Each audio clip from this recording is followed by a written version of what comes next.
Hello mga idol, magandang gabi sa lahat. Karating lang sa bahay mga idol. So mag-food trip ulit tayo mga loads. Ayan kanin ko mga loads. So bagong saing yan, umusok-usok pa yan.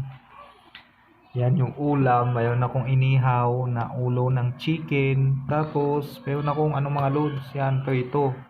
Isda. Yung pinaksiw ko po yan kahagabi mga loads. Kahapon ng umaga. So may tira, pinarito ko na po.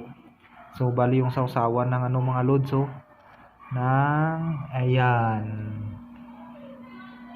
ulo ng manok inihaw. Dalawang tuhog yan mga loads, bali 20 pesos yung nagastos ko dyan. So tara guys, mag-isa lang ako dito guys. Ito yung mga ulam ko, imumukbang ko to mga loads.